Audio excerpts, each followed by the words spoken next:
അവന്മാരെന്ത് കഥ പഠിച്ച് പൊട്ടിച്ചാണ്ട് അകത്ത് വന്ന് അല്ലെങ്കിൽ ബാക്കി വരുന്ന വന്നോ എങ്ങനെ അവന്മാർ വന്ന്? ഞാൻ എൻ്റെ ഇതുവരെയുള്ള കരിയറിൽ ഒരുപാട് കേസസ് ഹാൻഡിൽ ചെയ്തിട്ടുണ്ട്. ബട്ട് ഇത് സാറേ ഇതിൽ വലിയ സംഭവമൊന്നുമില്ല. ടോയ്ലറ്റ് തെന്നി വീണു, തലയിടിച്ചു മരിച്ചു, ക്ലീൻ.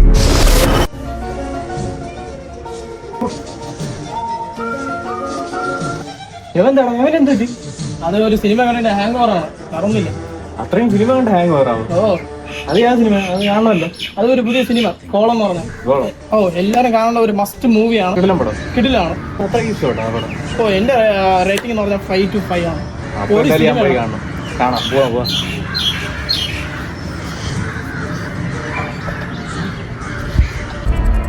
സാറിന്റെ സംശയം വാതിൽ പുറത്തുനിന്ന് ആരെങ്കിലും പൂട്ടിയിട്ടുണ്ടാവുന്നാണോ?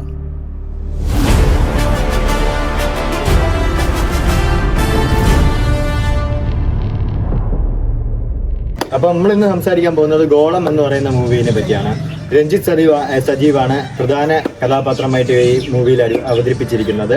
ഇപ്പം മൂവി എന്ന് പറഞ്ഞു കഴിഞ്ഞാൽ എല്ലാവരും ഓടിപ്പിടിച്ച് പെട്ടെന്ന് പോയി കണ്ടോണം, അല്ലെങ്കിൽ അത്രയ്ക്ക് ഭയങ്കര സാറ്റിസ്ഫൈഡ് ആണ്, എല്ലാവരും കണ്ടേ പറ്റുള്ളൂ, മസ്റ്റ് വാച്ച് എന്നൊന്നുള്ളതല്ല. പോയി കഴിഞ്ഞാൽ അത്യാവശ്യം തരക്കേടില്ലാതെ ബോറില്ലാതെ നമുക്ക് നല്ലൊരു മൂവി കണ്ടിട്ട് പുറത്തിറങ്ങാൻ പറ്റുന്ന ഒരു നല്ലൊരു ഫീൽ തന്നെയായിരിക്കും ഈ മൂവി നമുക്ക് കണ്ടു കഴിഞ്ഞ് ഇറങ്ങുമ്പോൾ കിട്ടുന്നത്. നമ്മളെ മെയിൻ കഥാപാത്രമായിട്ട് രഞ്ജിത്ത് സജീവാണ് ഇതിൽ അവതരിപ്പിച്ചിരിക്കുന്നത്. മൈക്ക് ഖൽബ് എന്ന് പറഞ്ഞ മൂവിയിലൊക്കെ നായകനായിട്ട് എത്തിയ ആളാണ് ഇതിൽ അവതരിപ്പിച്ചിരിക്കുന്നത്. ഈ മൂവി ഫസ്റ്റ് തുടക്കത്തിൽ തന്നെ ഒരു ഓഫീസ്, നമ്മൾ ഈ കൂട്ടുകാരും ബാക്കി ആൾക്കാരും ഒക്കെ പറയുന്ന പോലത്തെ ഒരു ഓഫീസ് ആയിട്ടുള്ള രീതിയിലാണ് ഫസ്റ്റ് നമ്മൾ കാണുന്നത്. എന്ന് പറഞ്ഞാൽ സ്വാഭാവികമായിട്ട് ഒരു ഓഫീസ് നമുക്ക് ലൈവായിട്ട് നമുക്ക് നമ്മളെ മനസ്സിൽ നമ്മൾ ആ ഓഫീസിലുണ്ട് എന്നുള്ള രീതിയിലാണ് ആ ഓഫീസ് നമ്മളെ മുന്നിലേക്ക് അവതരിപ്പിക്കുന്നത്. അപ്പം ആ ഓഫീസിൽ ഉള്ള കാര്യങ്ങളും ലൈവായിട്ടുള്ള കാര്യങ്ങളൊക്കെ നടക്കുന്നതൊക്കെ ആ ഓഫീസിൽ കാണിക്കുന്നുണ്ട്. പിന്നെ അത് കഴിഞ്ഞിട്ട് ഉള്ളത് സ്പോയിലർ ആയിട്ടൊന്നും പറയുന്നില്ല, നിങ്ങൾ മൂവി കാണണം. അതുകൊണ്ട് സ്പോയിലർ അല്ലാത്ത രീതിയിൽ ഞാൻ പറഞ്ഞു തീർക്കാം. ലൈക്ക് നമ്മൾ ആ ഓഫീസിൽ ഒരു മരണം സംഭവിക്കുന്നു. അപ്പോൾ ആ മരണം സംഭവിക്കുന്നത് അത് അന്വേഷിക്കാൻ എത്തുന്ന ഉദ്യോഗസ്ഥനാണ്. ഈ സെക്കൻഡ് ഹാഫിൽ ഈ ക്രൈം അന്വേഷിച്ച് ചുരുളഴിക്കുമോ അതോ ഇനി കണ്ടുപിടിച്ച് അത് ക്രൈം തീർക്കുമോ എന്നുള്ള രീതിയിലാണ് സെക്കൻഡ് പാർട്ട്. എന്ന് പറഞ്ഞാൽ മൂവി ഒരു സ്ലോ പേസിലാണ് പോകുന്നത്. ഇത്തിക്കൂടി അത്യാവശ്യം ഒരു ഫാസ്റ്റ് പേസിങ്ങിൽ പോയിരുന്നെങ്കിൽ ഇത്രയും മൂവി അത്യാവശ്യം ഒരു നല്ല ഫാസ്റ്റിലാക്കി പോകുമായിരുന്നു.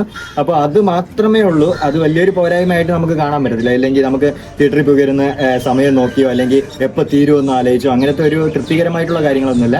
സോ പിടിച്ചിരുത്തി അയ്യോ അടുത്ത ഇതാണോ എന്നുള്ള ഒരു ത്രില്ലിങ് കാര്യങ്ങളെല്ലാം ഈ മൂവിയിൽ നമുക്ക് കാണാൻ പറ്റുന്നുണ്ട്. സോ അതുകൊണ്ട് നമുക്ക് വലിയ ബോറടിപ്പിക്കുന്ന കാര്യങ്ങളൊന്നും ഈ മൂവിയിൽ നമുക്ക് കാണാൻ പറ്റത്തില്ല. പിന്നെ നമുക്ക് എടുത്ത് പറയേണ്ട ഒരു വിധം എന്ന് പറഞ്ഞു കഴിഞ്ഞാൽ ഈ മെയിൻ കഥാപാത്രത്തിനെ ചുറ്റിപ്പറ്റിയാണല്ലോ ബാക്കി കഥാപാത്രങ്ങളൊക്കെ ഉള്ളത്. അപ്പം അവർക്ക് ആ ഒരു തൃപ്തികരമായിട്ടുള്ള കഥാപാത്രത്തിലല്ല അവർ ഒതുങ്ങിത്തീരുന്നത്. സോ അവർക്ക് അവരുടെ ആയിട്ടുള്ള കുറേ റോളുകളുണ്ട്. അപ്പോൾ അതെല്ലാം അവർ കൃത്യമായിട്ട് അവർ ഈ ഇതിൽ അവതരിപ്പിച്ചിട്ടുണ്ട്. പിന്നെ എടുത്തു പറയേണ്ടത് മ്യൂസിക് ഡിപ്പാർട്ട്മെന്റ് ആണ്.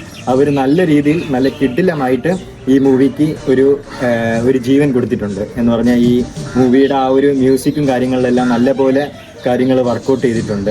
പിന്നെ ഈ മൂവിയിൽ എന്ന് പറഞ്ഞു കഴിഞ്ഞാൽ ഇത് അത്യാവശ്യം വലിയ സ്റ്റാറുകളെല്ലാം വന്നു കഴിഞ്ഞാൽ ഇത്തിരി അത്യാവശ്യം നല്ല മൂവി അവരെ കൊണ്ട് എടുക്കാൻ അല്ലെങ്കിൽ അവരെ എടുക്കാൻ പറ്റും എന്നുള്ള രീതിയിലാണ് ഈ മൂവി നമുക്ക് കണ്ടു തീരുമ്പോൾ മനസ്സിലാവുന്നത്.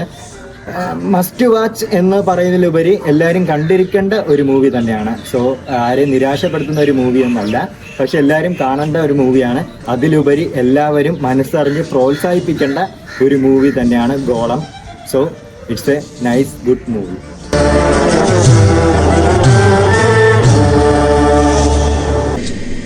something big.